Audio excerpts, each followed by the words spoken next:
You ever walked into a place and immediately felt like you didn't belong? Not because you actually didn't belong, but because someone decided for you? Yeah. Welcome to my Tuesday.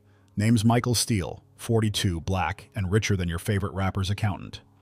But you wouldn't know that looking at me. See, I don't do the whole flexing for Instagram lifestyle. I don't roll around in flashy suits or drive a gold-wrapped Lambo just to let people know I got money. That's not my style. I dress how I damn well please. Plain hoodie, jeans, sneakers that have seen better days. If that makes people underestimate me, even better. I own Lux Diamond, one of the most high-end jewelry chains in the country. 10 locations, exclusive clientele, diamonds that cost more than most people's houses. And I built this empire from the ground up. I wasn't born into wealth. I earned every damn cent. And the thing about money is, when you have it long enough, you start to see how fake people really are. They treat you like royalty when they know you're rich. But if they think you're just another broke dude off the street, different story. And I love catching people in that exact moment, when they realize they fucked up. So here I was, strolling into my own damn store in Buckhead, Atlanta, the kind of place where the air smells like overpriced perfume, and the salespeople act like they personally invented diamonds. The little door chime went off as I stepped inside, and that's when I saw her. Brittany Kane, 39, Botox to hell and back, rocking a tight black dress that screamed, "I pretend to be rich while drowning in credit card debt." She had this look on her face, the kind of look that people get when they smell something nasty but don't want to be rude about it. Yeah, that was me in her eyes, just another nobody wasting her time. I didn't even get a hello. No, the first thing out of her mouth was, "We don't do appraisals for walk-ins, sir." I raised an eyebrow. "Cool, I don't need an appraisal. I want to see that Rolex in the case over there." She barely looked up from her manicured nails. "That's a limited edition Platinum Daytona, $150,000. We only show it to serious buyers." Oh, this was going to be fun. I leaned on the counter, smiling just a little. "And how exactly do you decide who's a serious buyer?" She sighed, finally looking at me like I was a particularly annoying fly buzzing around her glass of overpriced rosé. "Sir, I've been in this business for 10 years. I can tell when someone's just here to browse. Now, if you don't mind, I have actual customers to attend to." That's when I knew. This woman lived for this. She loved the power trip, the little high she got from making people feel small. But she had no idea who she was talking to. I glanced around the store. There were only a handful of other customers. An older white dude in a suit checking out engagement rings, a young couple whispering over some diamond earrings. And then there was me, standing in my hoodie and sneakers, getting treated like I walked in here asking for spare change. I pulled out my Amex Black card, the kind of card that doesn't have a limit, the kind that gets you into places normal people don't even know exist, and I slid it onto the glass counter. "Go ahead, check my limit." For the first time, Brittany hesitated.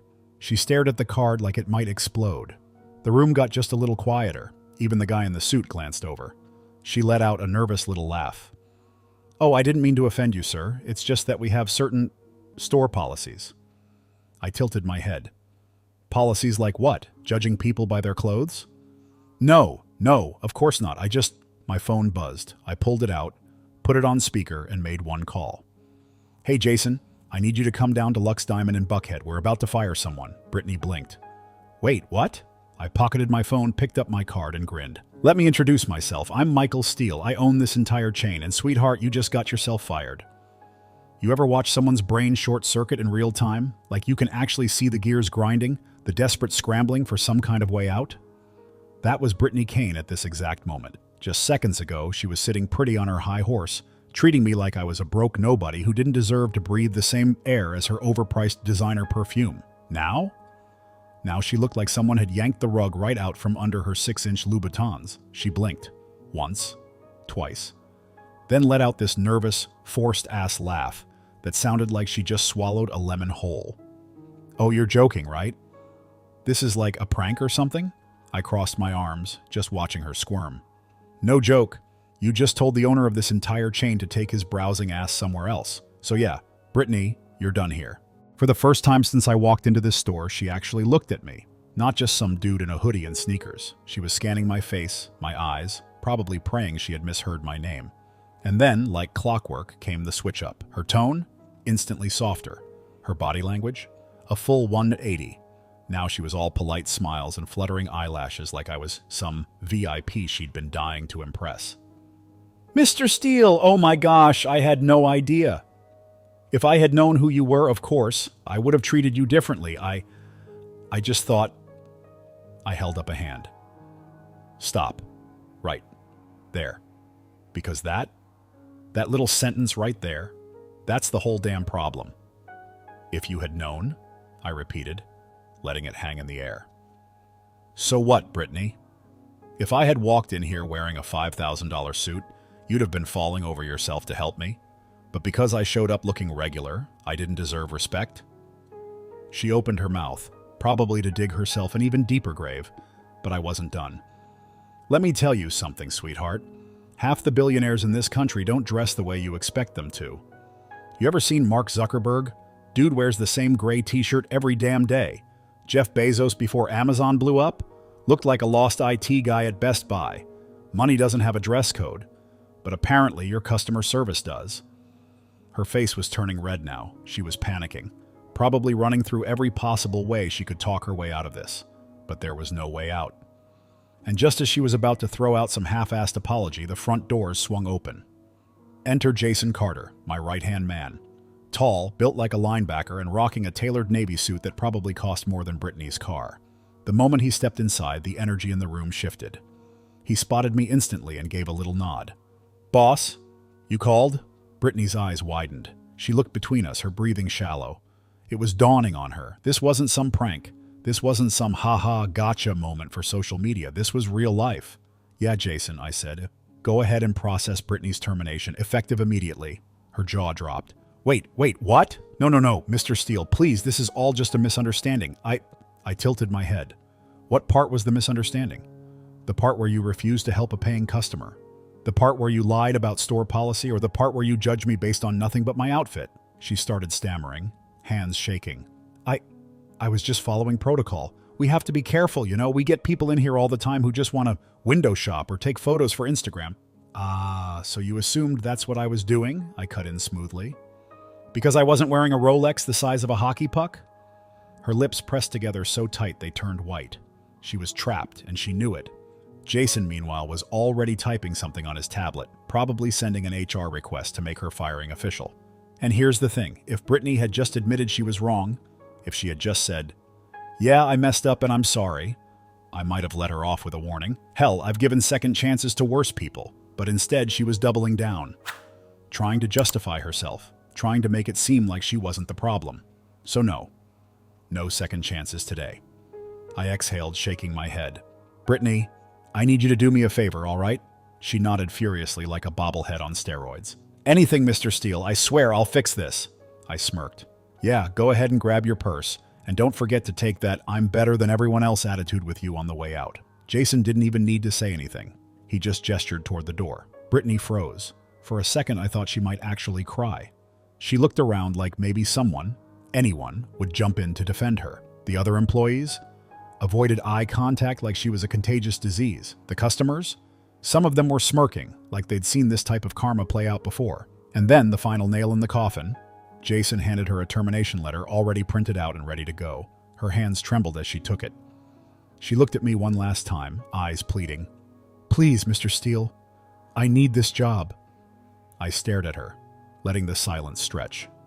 Then I smiled. You should have thought about that before you judged the wrong customer. And with that, Brittany Kane, the self-proclaimed expert at reading people, had just read herself straight into unemployment. Brittany stood there, clutching that termination letter like it was a death certificate with her name on it. Her face went through all the 5 stages of grief in under 10 seconds. Denial, anger, bargaining, panic, and finally, pure humiliation. Mr. Steele, please, she tried, her voice shaky. I can fix this. It was just a miscommunication. I raised an eyebrow. Oh? So you accidentally acted like a condescending snob? That's crazy. Must be some kind of rare medical condition. Jason, barely holding back a grin, gestured toward the door. Time to go, Brittany.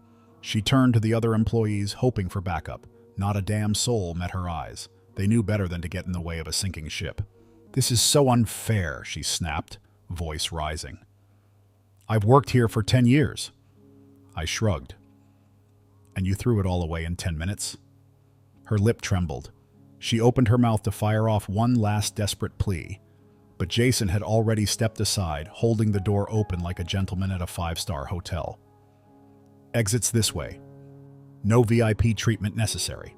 Brittany swallowed her pride, snatched up her purse, and stormed toward the door, heels clacking like a damn funeral march. She hesitated for just a second, probably thinking of some dramatic last words, but nothing came.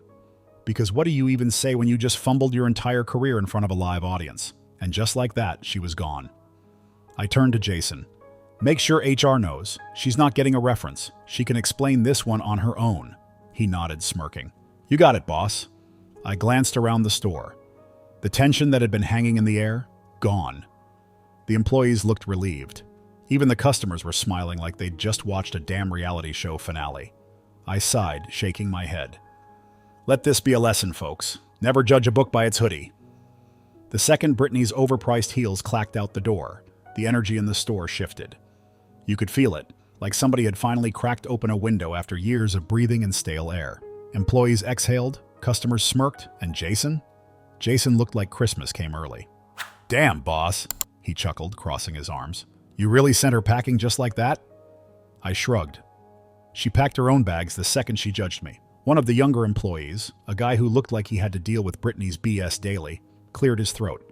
Mr. Steele, does this mean we're getting a new manager? I nodded. Effective immediately, and here's the deal. This store is getting a serious attitude adjustment. A few heads perked up. Jason smirked, already knowing what was coming.